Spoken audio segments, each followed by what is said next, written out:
Tonight on News 5 Live, the public transportation system is reeling from the economic impact of COVID-19. Bus owners say they've lost $10 million in revenue over the past 6 weeks. As Belize marks 38 days without an active COVID-19 case, the Ministry of Health gets ready to welcome a first group of Belizeans. We'll hear about surveillance activities that contained the number of COVID cases. The number of unemployed persons is on the rise. At BCVI, its entire staff was sent home, while at the KHMH, the only ophthalmologist is terminated. We'll hear about the impact it is having on persons wanting to access public eye care services. Details of these stories and more coming up in tonight's newscast. In these challenging times, the one thing that is certain is that the Belize Bank Limited is here for you. There is nothing more important than your health and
Welcome to News 5 Live for Thursday, May 21st. I am Marlene Cuellar. The economic news continues to be grim.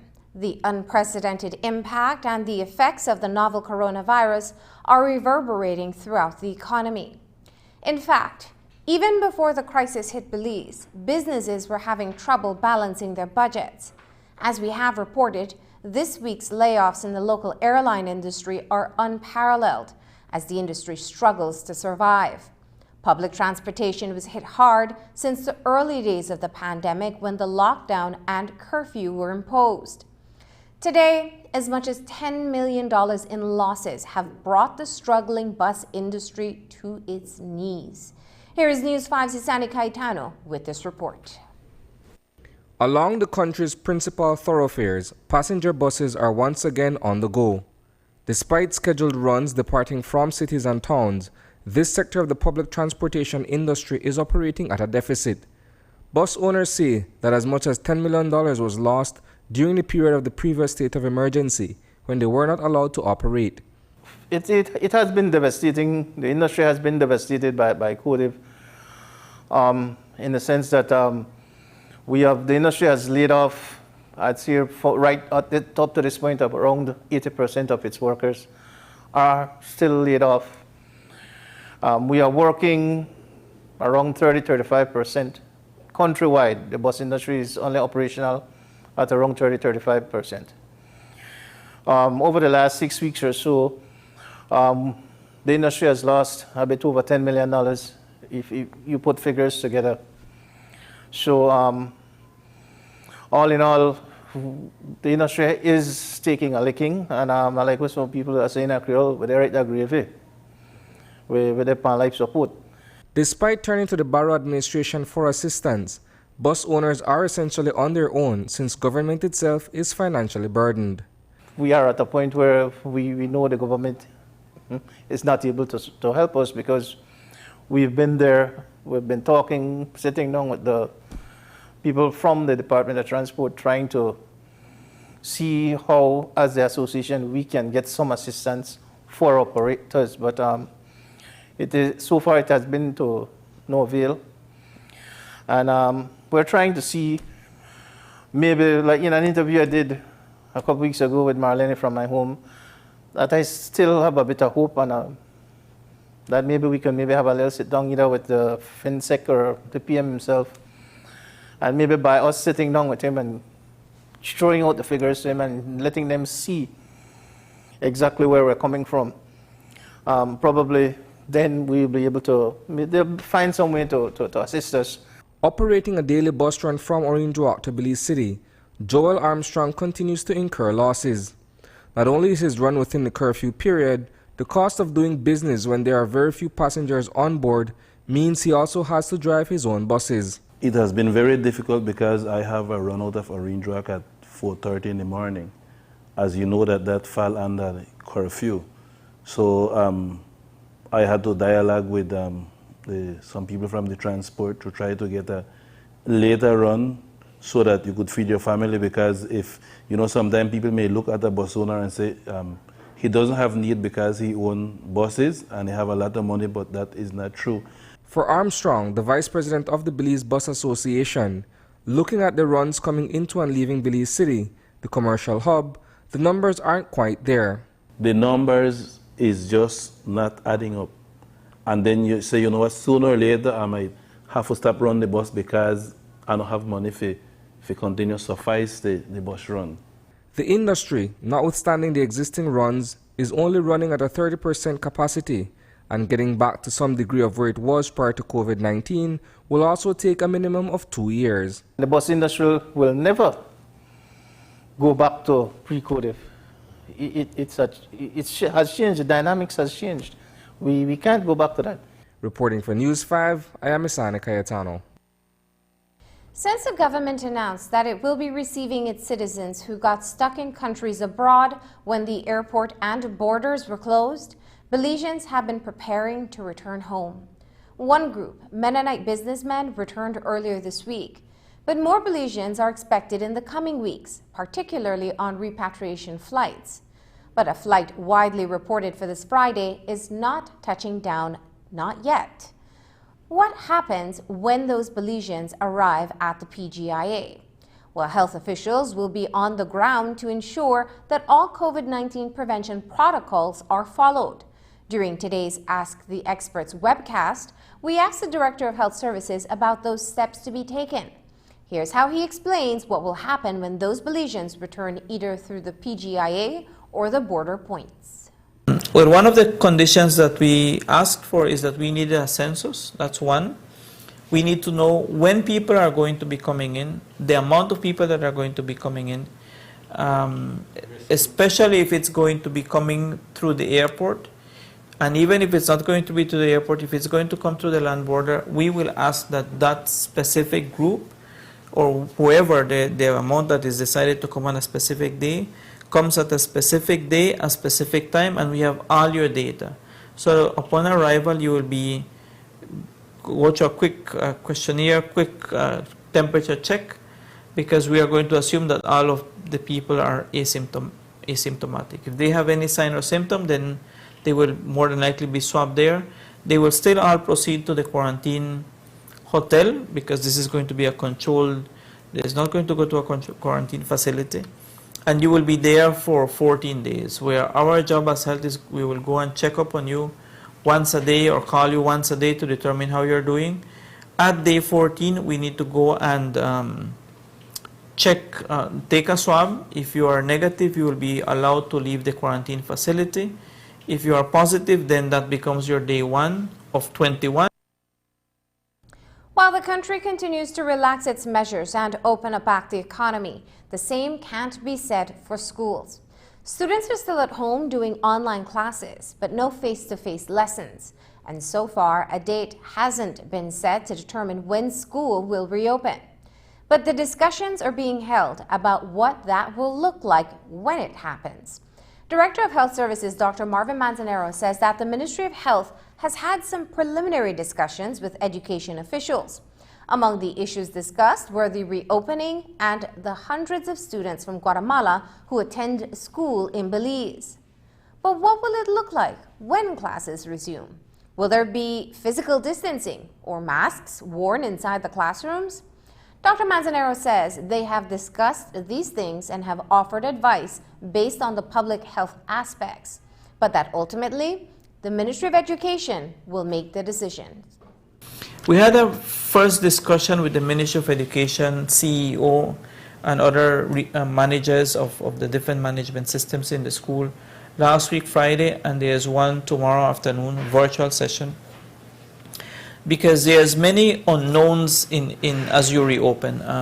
For example, one of the topics I discussed with the Ministry of Education was what happens with the schools that are in the Cayo area, for example, that have a huge influx of people coming from Melchor and further along all the way up to Flores who come to school on a daily basis. I don't know that when the school opens whether that will be possible. And I think we need to be able to inform the people on that side at this point in time. Yesterday when I was in Corazon, I found out that there's people who come from Chetumal also to school here, but the numbers are about 10% of what comes from across the Guatemalan border. Again, I don't know that that is going to be a possibility right now because we can't safeguard people that are coming from outside. That's one of the topics discussed. The other was masks, whether we will be asking young children to wear a mask. One of the recommendations that came up on that day, and again, this is an evolving process, was that children perhaps would be more likely and perhaps safer for them to use a face shield, because that allows for a better breathing process. And also it prevents younger children from touching their face if they have a face shield as an option shown. We discussed that schools would need to have better hand washing stations, better cleaning of their bathroom facilities. The school calendar may change. We had tossed out the idea of them opening in August even, or earlier, July if you will, because your entire system is thrown out. Today marks 38 days straight since Belize last reported an active COVID-19 case. It seems like a big feat accomplished, especially when cases continue to grow all around our borders. So how did Belize manage the virus and kept the numbers low with only 2 deaths? It is a combination of factors, including laws and measures taken locally. But at the forefront of the response and prevention, even before the first case was confirmed on March 21st, are the steps taken by the Ministry of Health. Planning, testing, surveillance strategies were key, according to the epidemiologist Russell Manzanero. He says that there are trained persons in epidemiology training program who had been working with another plan, but it was quickly revised for COVID-19. These persons, according to the ministry, were critical in the management and response. Manzanero explains the roles and work accomplished. We actually had our first case reported on the 21st of March. By then, we already had our team set up in the different regions. A team is composed of physicians, nurses, public health inspectors, and because of the need, we also had vector control. So with that, each one has an identifiable role to play in the teams itself, so that when they go out and do these kind of case investigations, then each one knows what their role should be. In this response, we knew the first cases were in San Pedro, and of course the measures there was immediately put in place of a lockdown on the entire island, which of course could have done a lot of mitigation with that. Individuals who were out there actually knew their role, that what they were supposed to do. Work, of course, expanded then that they actually had to continue with contact tracing. Just to touch on contact tracing, it is something that you need to inquire from the individual who has tested positive, that there is a series of walkthroughs that you need to do with that person. You need to find out daily what they did in the past. I know we talk about incubation period of 4 to 14 days, so we need to go back and find out the history of that person. That means that you need to inquire their travel history, where they were, who they came in contact with, what they did on a daily basis, their routine activities, and what else they probably held in some social gathering. That is actually it's an exercise, and it's a mop-out that you do day by day, that you need to look at those processes and the individuals who they came in contact with. To mention to you that contact tracing also goes by tiers, that it is not actually everybody who are high-risk individuals. Individuals who are in your household or who you work with directly throughout the day, these are the individuals we would consider the highest risk. Others are those that probably you come in contact occasionally, and they would be classified as a medium to low. And then you have the casual contacts, who might be somebody that you hail across the street or you run into at the store. These are, of course, individuals at the lowest risk. To help complement the work of the health staff, the ministry says they needed some help to make it easier to manage the cases and the country's response. By the time the 4th or 5th case came around, the ministry got a big help from the Statistical Institute of Belize. They helped to create digital applications to use to store, share, and track information. These applications have helped the team in its surveillance efforts and cut down the paperwork involved and human contact. Epidemiologist Russell Manzanero explains how that support helped them to manage the first wave. The SIB has been very helpful in creating different applications to follow with surveillance.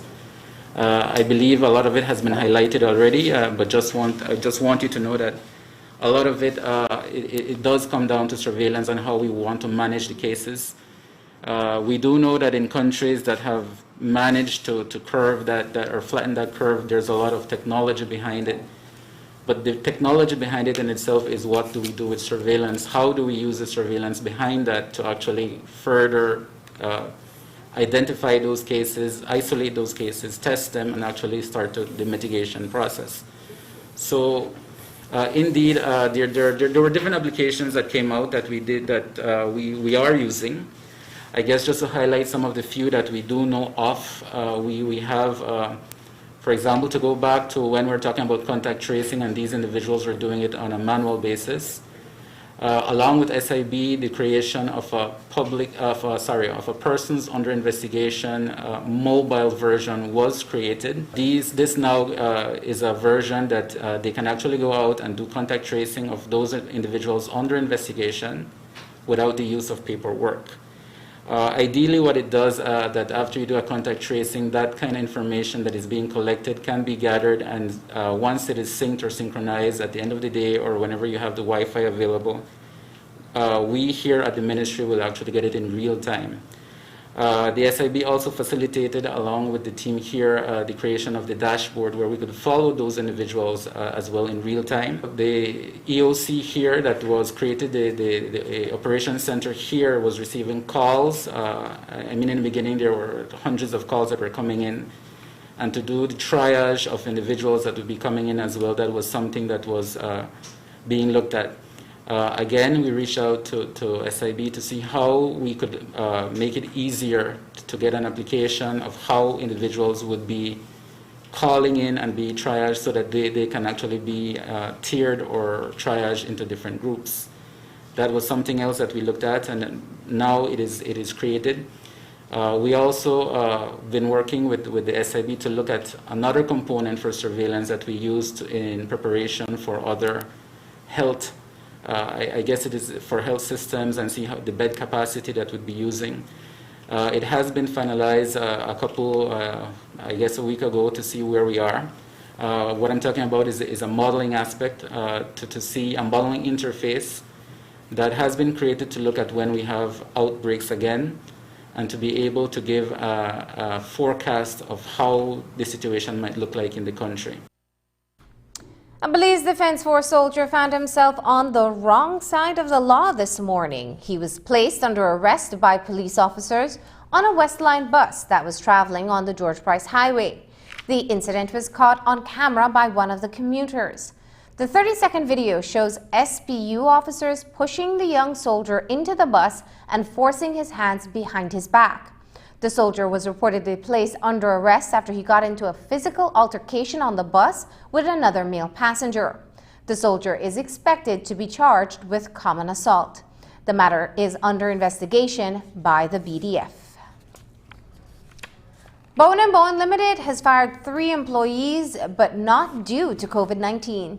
It is because police in Pomona Village found 73.8 grams of marijuana in the delivery truck. It was on May 15th that Melvin Velasquez was intercepted by police officers who informed him and his co-workers that a search would be conducted on the vehicle. Prior to the search, police asked Velasquez if he had anything to declare. Velasquez reportedly wasted no time in retrieving the cannabis for the officers. He pleaded guilty to drug trafficking, and the company says that it is managing the situation internally through dismissal of the delivery truck driver and the termination of the other 2 members of the truck crew.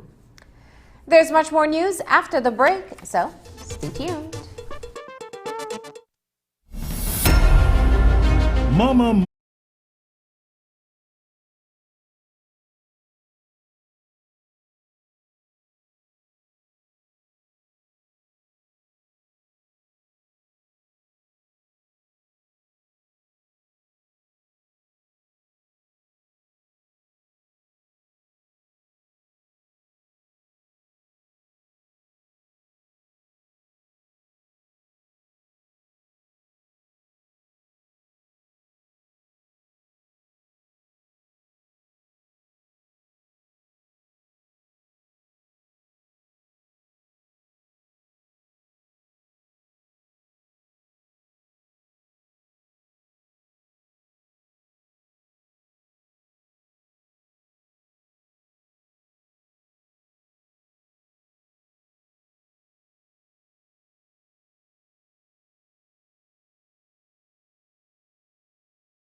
First, we have been covering the loud noises coming from the leaders of FECTAB, the Federation of Cruise Tourism Associations of Belize, on all things related to tourism.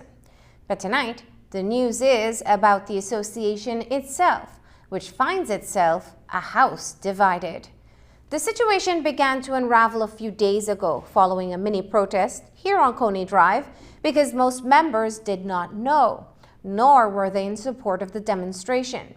Wednesday evening was a turning point when at a virtual meeting, executive members threatened those who were not falling in line with FECTAB's strategy. A press conference is now set for Friday when a better picture will emerge. Here is News 5's Isani Caetano. A rift within the Federation of Cruise Tourism Associations of Belize is deeply dividing its membership, as serious concerns are being raised that FECTAB's executive is seemingly promoting its own agenda. The basis of the disagreement stems from a failed protest last Thursday here on Coney Drive. Ahead of a press conference on May 22nd, the executive is turning to its supporters, but they seem to be torn on the issue of another cruise terminal being built in Belize City. We're planning to have the press conference on Friday morning at the BIM complex. And what we're asking the operators to do, to show up in their vehicles, and we're going to line off the side of the street, and we're going to have the media interview you guys outside so you get a chance to express what you're saying. We just don't want a lot of people in the room, and they accuse us of trying to be disorderly or reckless with the law and anything else with that pandemic. Let me know.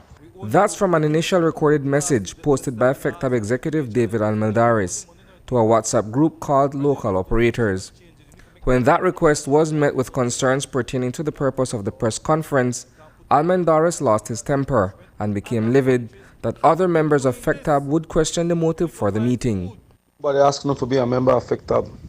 If we don't want to be a member, we're not pleased to go and form our own union. Our fight that we start, 3 are we going to jail for it. We're probably when that start. We're not quick for one criticize and say, when we fight for when we're going to Marianne Jones, we're willing to go to Marianne Jones. After I get up, you only get up, and we meet to the mayor on the state of Terminal 1. But someone ungrateful don't want to be ungrateful and talk bad about us. So if you don't want to be a part of us, please get the out of the chat group, or I could leave in the chat group, because I never asked to be a member. I want to FECTAB the organization that we create and we make it strong. For me with Michael Ashcroft, that we designed that, no. For me with Mr. Finstein, that we designed that, no. So if you don't want to be a part of us, feel free to get the out to for the try to dictate where the for go on and put in no pound of flesh or no weak set as sorrowful. That thinly veiled snobbery on the part of Almendaris has prompted other members of FECTAB to look up the organization's standing at the company's registry in Belmopan. They have since found out that FECTAB was registered on September 27, 2010 by 5 principals, including Thomas Greenwood, Yoni Rosado, and Troy Gabb. The other 2 principals have since distanced themselves from FECTAB. Gabb, on the other hand, is presently the project coordinator for the Stake Bank Cruise Port. It is believed that FECTAB's executive is promoting a certain agenda and that the membership is simply being taken for a ride. David already made it clear to me just a while ago that FECTAB is a ownership, not an organization. It's a federation owned by the 3 people, as he said. So he not give 2 scunt about what we think. He wants support, but have we at mind? So I think at this point, it's best that we come together as operator and tour guide and form an umbrella that will shelter us and protect us. Simple as that, brother. In chiming in, Yoni Rosado, one of FECTAB's founding members, attempted to douse the flames by referring to the president's role. Of note, however, is that the research done at the company's registry today indicates that FECTAB, for the past 10 years of its existence, has failed to file its articles of association, as well as the bylaws governing the organization. That's the reason Belize City doesn't have any strong organization, because as soon as we join together, everyone pull their own side. And I just ask for the guys in the group to be patient. Remember, we have a president, Yoni Rosado, David Almendaris, Nico, no one name, everything. The president is Tom Greenwood. And we only put on the chat that we have a press conference to let you know that in advance. If we let you know last minute, there are problem. If we let know before, there are problem. The president is writing down the points, and then he revises it. Then we may put it to UNO to revise it. The only 3-4 points, why is it that the tour guides and the tour operators are not getting help from BTB or the government? And then I want the points. And then, but then it is said by the president. We only come up with ideas. We have a president where I can't overthrow. And one of the reasons factors have been successful is because we don't overthrow anyone. But neither has it held open elections to choose new leadership, a point also being raised by members who do not agree with the direction that FECTAB is taking. Reporting for News 5, I am Isani Cayetano. Tourism was the first sector to start showing the impacts of COVID-19. Hotels and resorts in prime tourism destinations such as Placencia, San Pedro, Kikaker, Hopkins, and the Cayo district have been sending people home. Every aspect, including taxi operators and hair braiders, are without jobs, and the agro-processing sector, which supplies products to the tourism industry, has lost its biggest client. The Belize Tourism Industry Association is at the forefront looking for solutions to reboot the industry. Second Vice President Stuart Crone said this morning that there is no guarantee that international tourists will return anytime soon, and the industry may be looking at a recovery 18 months down the road. Crone says that the best way is for government to assist stakeholders in getting low-interest, long-term loans from international financial institutions. So you had various properties that came out very heroically and said, well, we're not going to lay off our people. We can get through this. Not realizing that what we're talking about, it's not a 1 month thing. It's not a 2 month thing. It's not a 3 month thing. It's minimally, it's an 18-month proposition. And if you didn't think it through that hard, now you're in the position where, like John said, you've kept your employees, but you're going to run out of money. Some of us will run out of money next week. Some of us will run out of money next year. But every tourism operation at some point within that 18 months, even the healthiest one, is going to run out of money. And that money's got to come from someplace, whether it's bank, whether it's bringing in new shareholders, whether it's selling assets, or as BTIA is proposing, we need the country, the government needs to make a plan for the long-term recovery of the tourism industry. And the best way to do that is to help us access long-term, low-interest loans from the international financial institutions. That's really the only long-term way out that we see. As you know, with the ease of restrictions, domestic tourism is being promoted as a first step to open up the industry. Stakeholders are offering great deals for Belizeans to travel across the country. Now, domestic tourism provides not more than 10% of the revenue generated by the industry. International tourists make up 90%. BTIA's second Vice President Stuart Crone says that going into the weekend, local tourism won't make money, but it is likely to boost morale. Personally, as a hotel operator, I think this upcoming 3-day weekend, I think the hotels that are open will do some much needed and much anticipated business. But I look at it more as a morale booster. So we're bringing back some of our laid off staff, and the other hotels are opening, we'll do the same. And that's great for staff morale. It gives people hope. 3-day weekend, that's great. Our next 3-day weekend isn't until September. So we don't know what kind of local business will be done between now and September.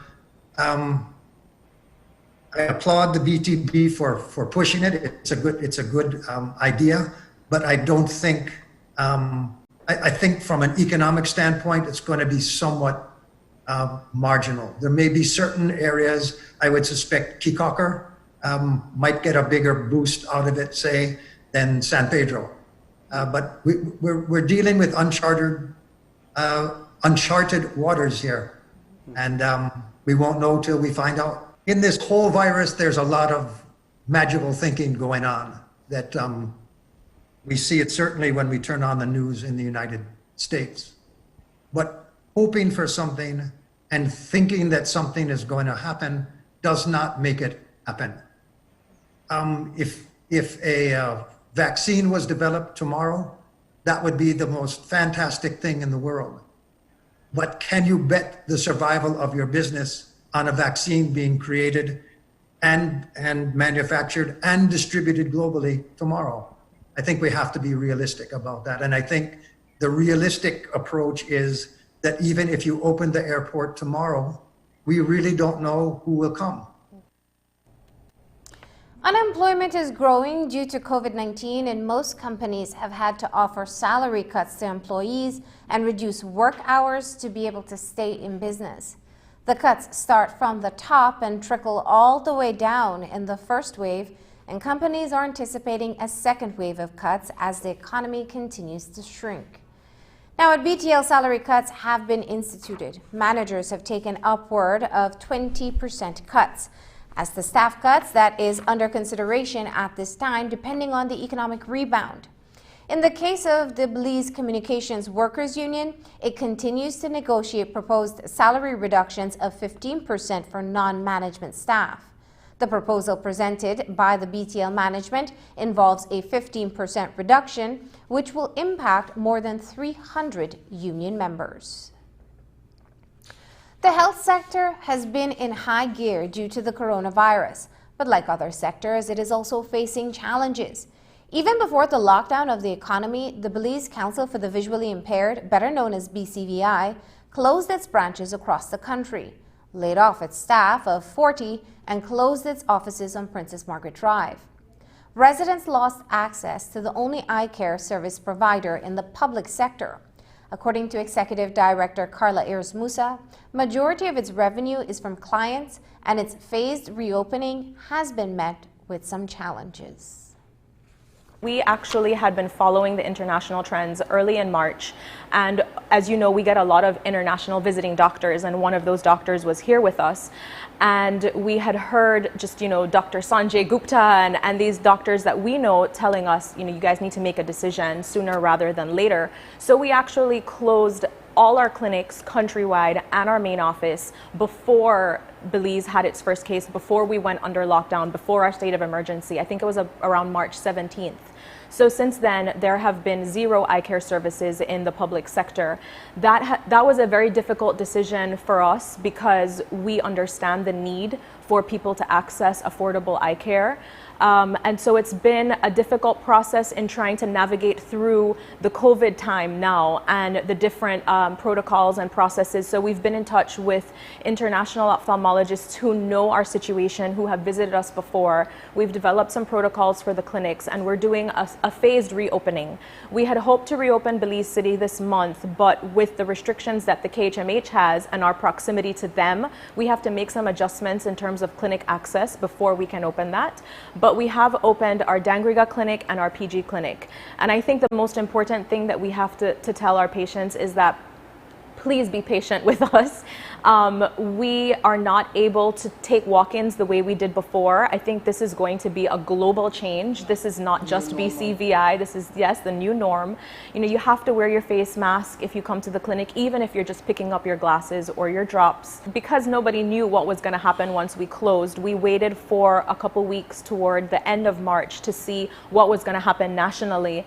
And when we got to that point, and at that point we had the state of emergency, quarantine, lockdown, we decided that there wasn't any way that we could financially continue to support our staff of 40 people without having our doors open. So 90% of our income comes from our fees for services. So that's people purchasing glasses, people paying for their eye exams, people purchasing medication. And without that, we just couldn't continue to pay everyone. So we did have to let everyone go. And we had to pay severance and notice pay and holiday pay and everything. And so we are looking at contracting those back as we start to reopen based on the need and the demand and our financial viability. BCVI is in the process of reviewing new protocols to ensure the safety of its clients. But during that time, its message to clients in case of emergencies is to access eye care services in the private sector where the costs are prohibitive to many persons. We were able to do the surgeries up until the time and to do the post-ops, but really what we're telling patients is that if you have an eye problem and that problem cannot wait and you're concerned, you have to seek private help. I mean, you know, that really is the only option right now, and it just shows the importance of the service that BCVI provides. And you know, I think this is a situation for many businesses and many healthcare providers that we have had to take a step back and assess what the safest thing is to do. And we couldn't just have patients flooding in, you know, with this virus out there and just not knowing how we're going to handle it. So at the moment, I would say if you have a real eye problem, to seek private help, or if you're in Dangriga and PG, you can access our clinics there.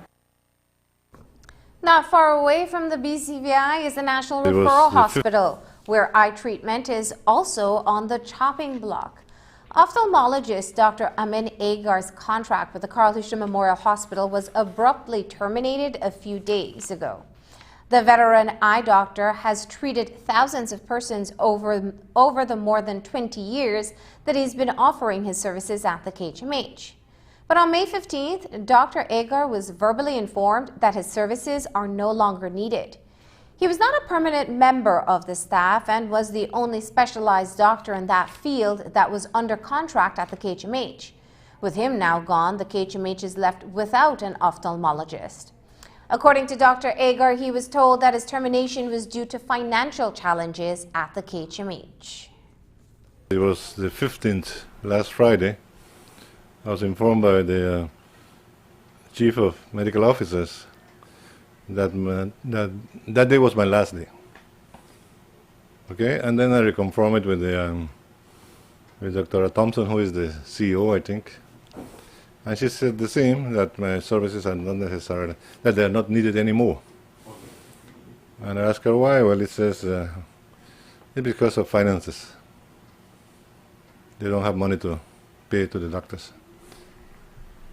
Would you agree that not needed and not be able to pay for it isn't the same thing?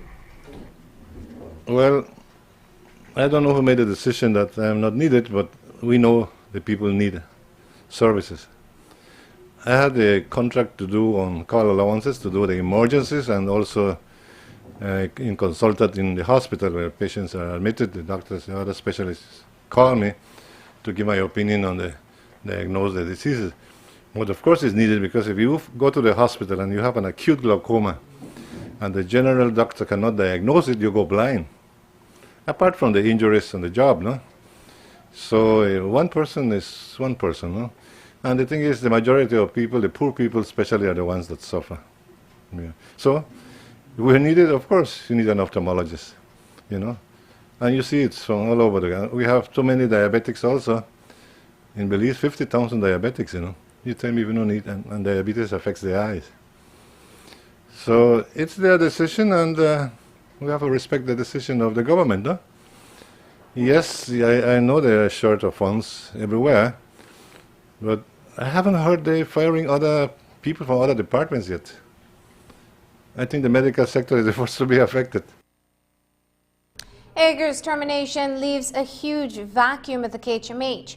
According to the doctor, it places the members of the public in a vulnerable position, since he was the only one in the public sector to offer ophthalmologic services at the KHMH. I'm the only one in ophthalmology. They told me that they were firing also another internist. They told me Dr. Cuellar. I haven't confirmed that. Imagine Dr. Cuellar is an internist specialized in emergencies, you know, and especially now with this COVID-19, you need him more than me, because of all these emergencies with the virus. But you need all the specialists. And he doesn't care. It doesn't matter if I'm Belizean or not. I just give the service. How long were you on contract with the KHMH? How long have you been offering your services there? I've been there for over 20 years, since the old Belize Hospital. I left for a little while, and then they recontracted me month to month to do the service, which I didn't mind. And Dr. Valdez left about 2 or 3 years ago because he moved to Belmopan. He was doing part-time and I was doing part-time, and I did his time also now at the same cost, less than $2,000 a month, to be on call any time, 24 hours a day. 7 days a week, So all the time. How often do they call you? They call me like 5, 10, 15, it depends. Sometimes one case is enough, you know. They might not call me at all, I'm on call, you know. And another thing is they don't have the equipment, none at all at the hospital, no instruments at all. I have to be carrying my instruments all the time. You know, one time I used to take my portable microscope. It spoiled having it up and down, so I can't carry the other big one, you know. So the patients come here, I just pay the stipend of the anesthesiologist and the cost to do it, and at no professionals additional cost. So, and I've been asking them for equipment ever since. You know, they buy other, well, that's government side, I don't know, but it seems that they don't have that as a priority, no? It's been almost a week since Dr. Agar was verbally informed that his services are no longer needed at the KHMH. According to the doctor, he has not received an official letter from the KHMHA informing him of such decision. After the break, random testing continues for COVID-19 even as Belize goes 38 days without a positive case.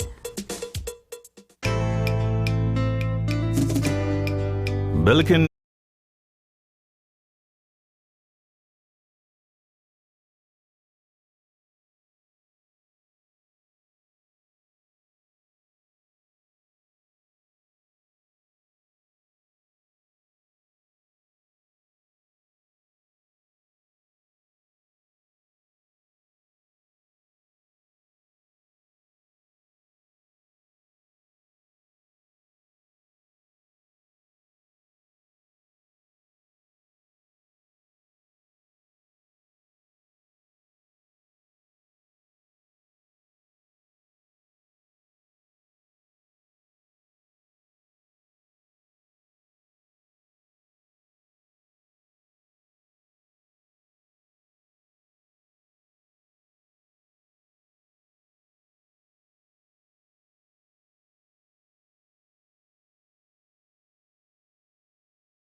Random testing continues 3 times a week.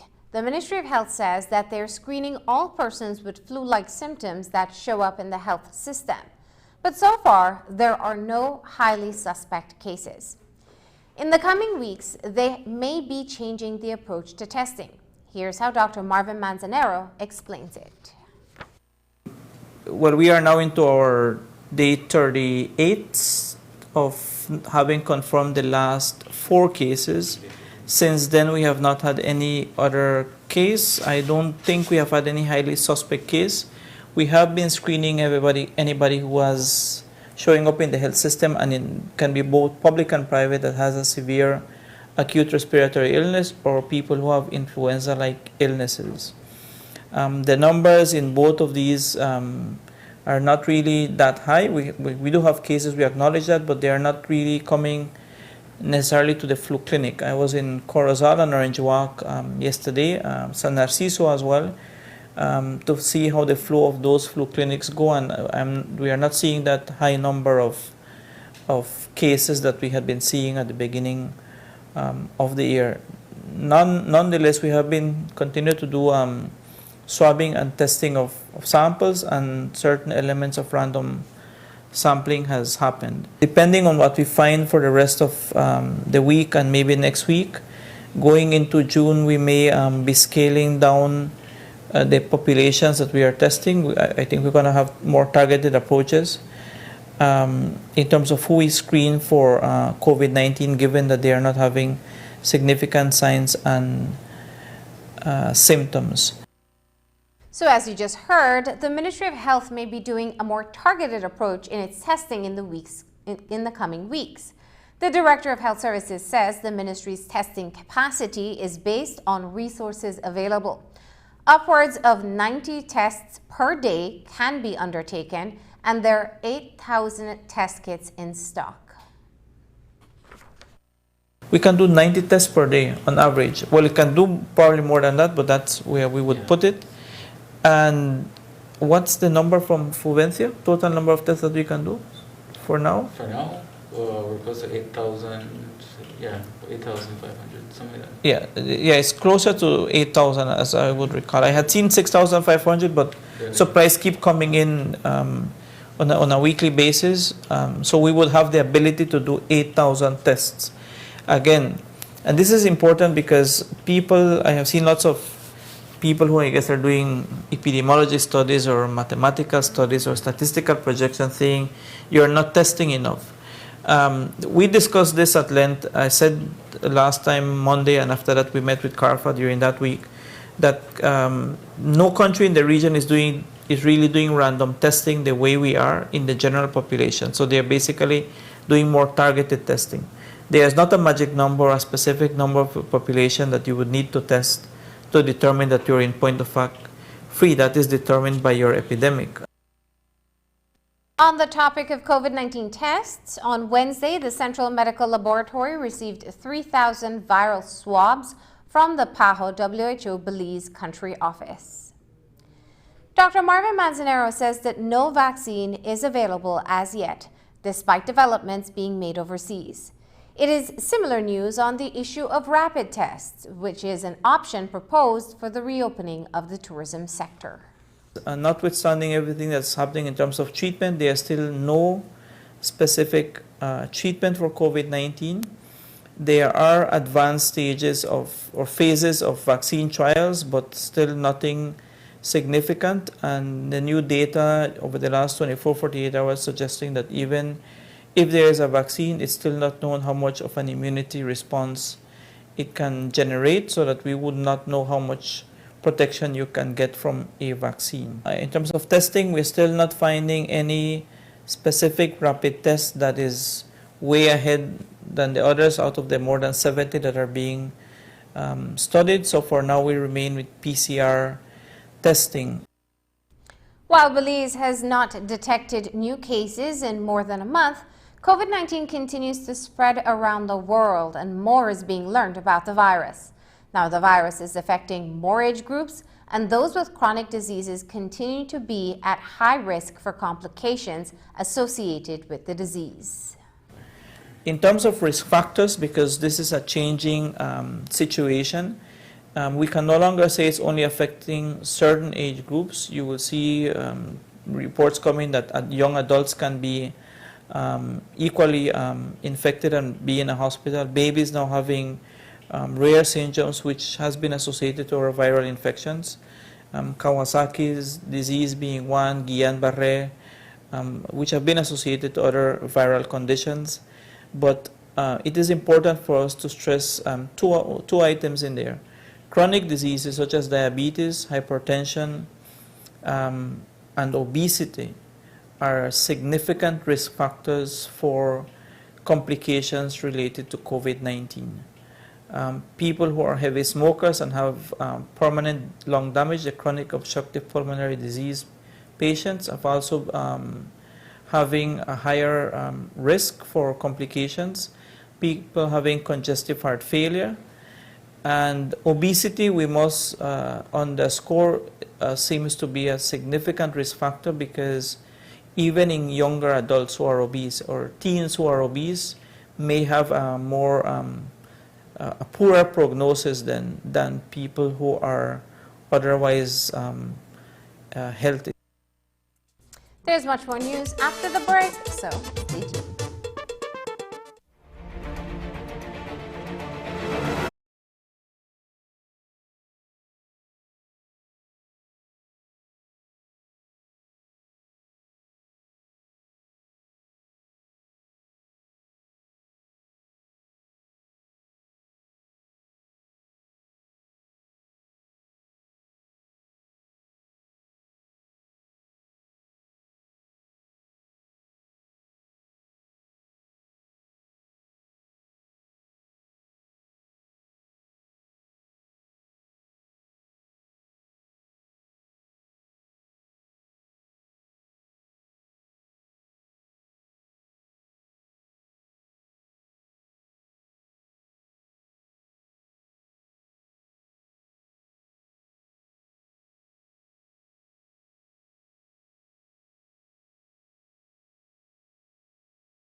The economic and health impact of the coronavirus is taking a toll at homes across the country, where families are having a difficult time to put food on the table.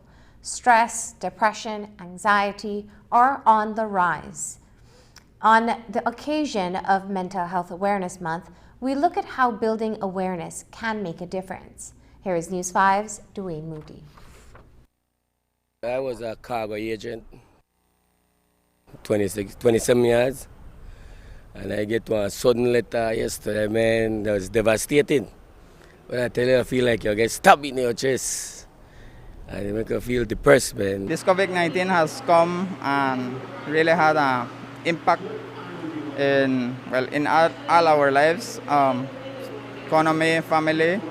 But right now we are just starting from way down. The stresses brought about by the COVID-19 pandemic are having an adverse effect on the mental health of persons.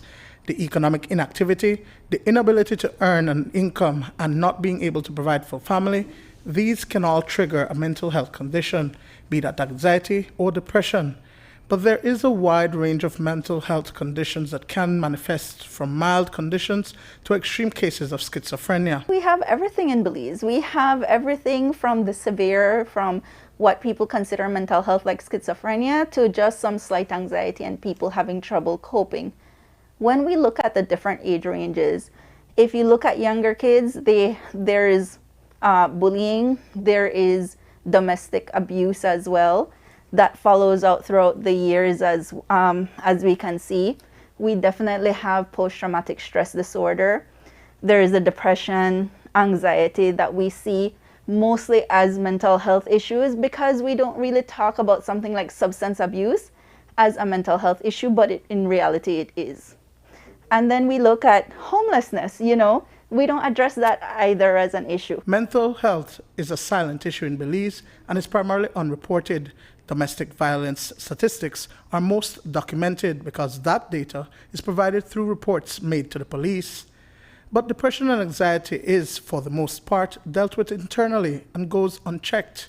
Recently, there has been an increase in persons accessing mental health services for several conditions. When it comes to the system, in the past few years, depression, anxiety, suicide, and schizophrenia have been some of the top diagnoses. But again, that's only through the public sector because in private practice, we don't have a system to report. We have something that like depression, that maybe you have a familial history, but then it also comes from circumstances. So it balances out. Then something else, like maybe schizophrenia, it has a very heavy genetic component when it comes to it. So each diagnosis comes from a different place. Post-traumatic stress disorder is very complex because it's triggered by an incident that was traumatic, but it has to do with the individual's resilience, experience, how they cope, their personality. So it varies. It is said that everybody at some point in their lives battles with a mental health condition.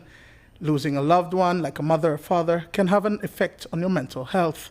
That break is triggered by anxiety and depression and can sometimes make you physically ill. What was really shocking was that I didn't seek, counseling or help because I thought I had a problem. I started talking to my counselor. She's my friend, she's my neighbor, and I felt very comfortable talking to her.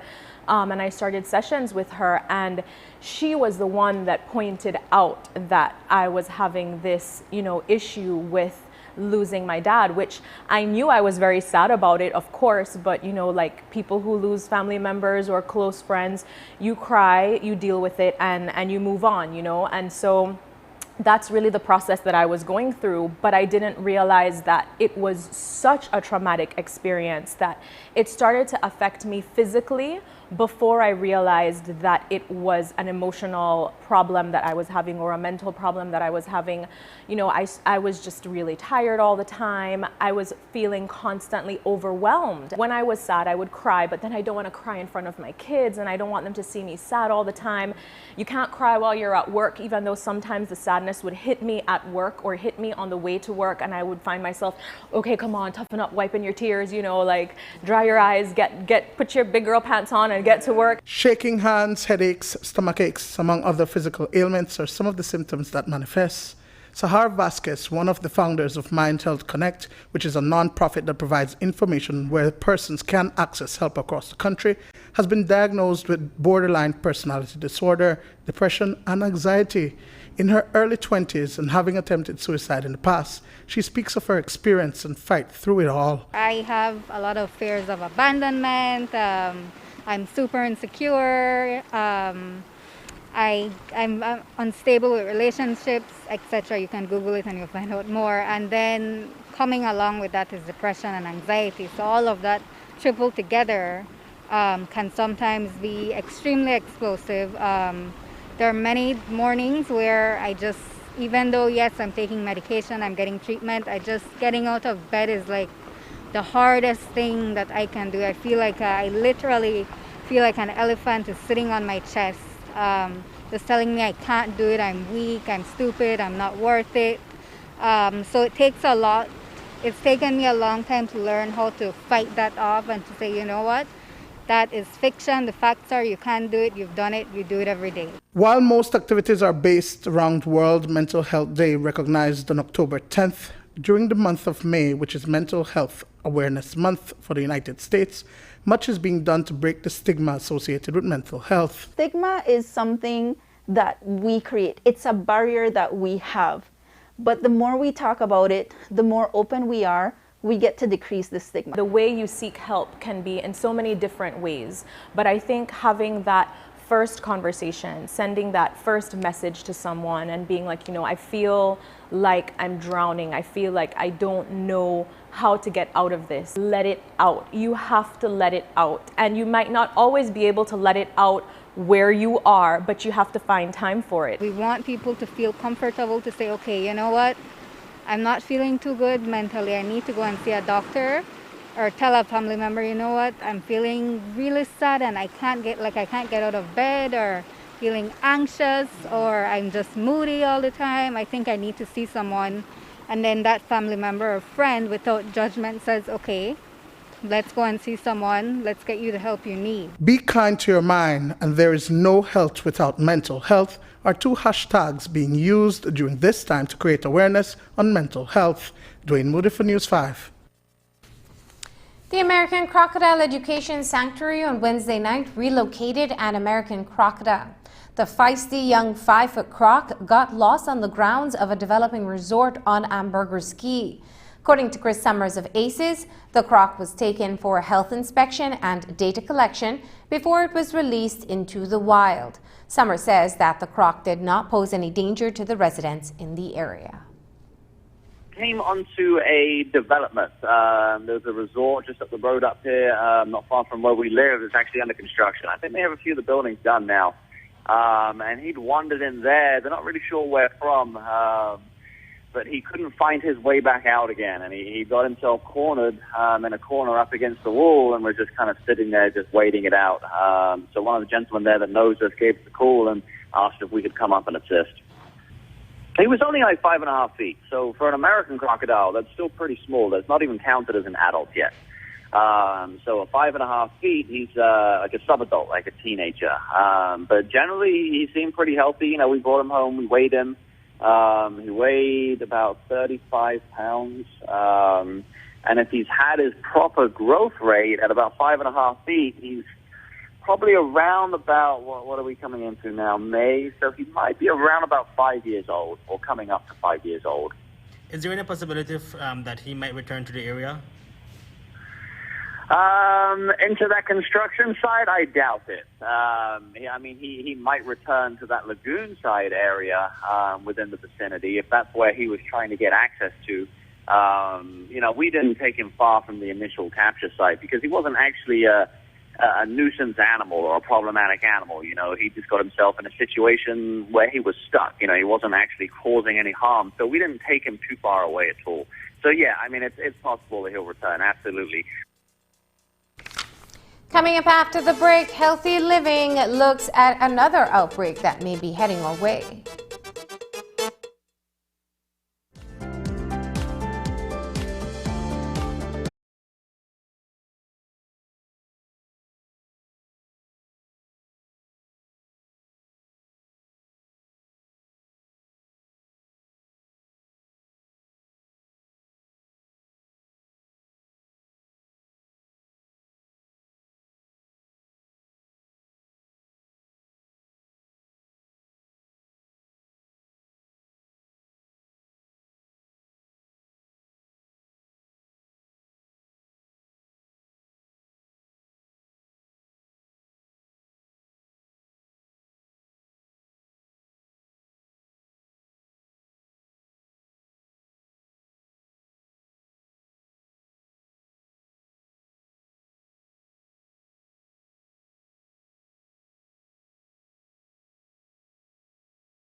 Since the start of 2020, we've all been focusing on COVID-19, but that doesn't mean it's the only health issue you should be concerned about.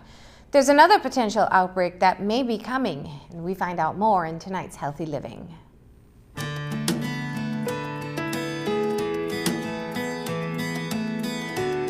COVID-19 has captured the world's attention as the most urgent health battle, but it doesn't mean that less attention should be given to other threats for disease outbreaks. In Belize, with or weather, we also must remember to maintain vigilance for outbreaks of dengue. There tends to be two spikes throughout the year for dengue. We tend to see a very early spike in the first quarter of every year, and then things tend to taper off, and then we don't see a second spike, which would be the main transmission season. Occurs somewhere around between May and November. So that means right now, we should start to see an increase in dengue cases. It may be hard to recall, but last year, Belize battled a massive dengue outbreak with over 8,000 cases and about 10 fatalities. According to the Pan American Health Organization, in 2019, the Americas reported more than 3 million cases of dengue, the largest number recorded in the region so far. Globally, you had the highest record ever number of cases. That included Belize, which saw record-breaking numbers last year as well. Around February, we had a regional bulletin from PAHO advising us that it seems that the trend will continue for 2020. And at the time of their reporting, up to the first 8 weeks of 2020, most neighboring countries had seen a 2 to 3 times increase for the same period in 2019. But so far, it seems like COVID-19 may have brought with it an unexpected silver lining, in that in Belize, we haven't seen the same type of increase in the number of cases of dengue. Health officials believe this is because the country was beginning its phased shutdown. The lockdown helps because there's less persons moving from one district to the other, persons from endemic areas going to non-endemic areas, and lots of factors, but primarily those two things. So for now, the cases have been concentrated in what would usually be your hotspot areas. Yeah, you look at the data we shared, 66% of the cases this year being identified in Corozal and Orange-Walk districts. And those could be narrowed down to specific areas within those districts. So what happens now that movement restrictions are loosening? We've been discussing that internally amongst the management team, and definitely the whole COVID-19 situation had an impact in terms of how we execute and carry out services to the general public. There was, for almost 2 months, basically no field activities in terms of house-to-house inspections and things like that. So it definitely had an impact, but as of, I believe, a little bit over a week ago, we're kind of reverting back to our routine activities. So the usual call for dengue prevention commences. Clean your yard. Ensure that there are no vessels or garbage collecting water, as these can be breeding grounds for mosquitoes, even those backyard kiddie pools. And even though we are in a pandemic monitoring COVID-19, the public must also be on the lookout for the early signs and symptoms of dengue. I think one of the key messages that we want to get out is that we have grown to sort of live with dengue over the years, and many persons have basically passed these episodes and take it as just maybe, oh, I have a common flu or a little cold or something like that. But we have seen whereby there's a short window, 24 to 48 hours, where either you recover or you take a turn for the worse, and that is one of the things that we saw last year with some of the fatalities that we had. You come down with the classic symptoms, fever, headache, chills, body aches. You need to seek health care at the nearest health facility. While we may not be seeing record-breaking numbers as yet, it is still an urgent situation that we must all be carefully monitoring. And you can bet your dollar that when the forecast and the epidemiological modeling and the disease modeling and those things are done, and they present it and tell you that it's going to be an active year, more than likely it's going to be an active year. And we saw that last year, and that's just carrying over to this year. So I think we have a few things going to our advantage in terms of the border being closed. The curfew has helped as well. Persons being locked down during peak mosquito biting periods, which tend to be between 6 and 9 o'clock at night. So that also plays into our favor as well. But we can't take it for granted that that's going to be all that we bank on. And we also can't take it for granted that we need to rely on the Ministry of Health only to do their part. I think we side with the experience with COVID-19. It's a shared responsibility in terms of public health, and the same applies to vector-borne diseases like dengue.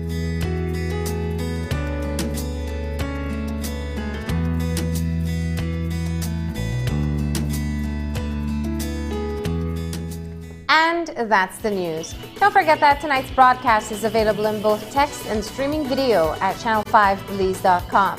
You can also connect with us on our Facebook page at facebook.com/News5Live. I'm Marlene Cuellar. Thanks for joining us. And from all of us here at News 5, please remember to wash your hands, keep your social distance, and stay safe. Good night.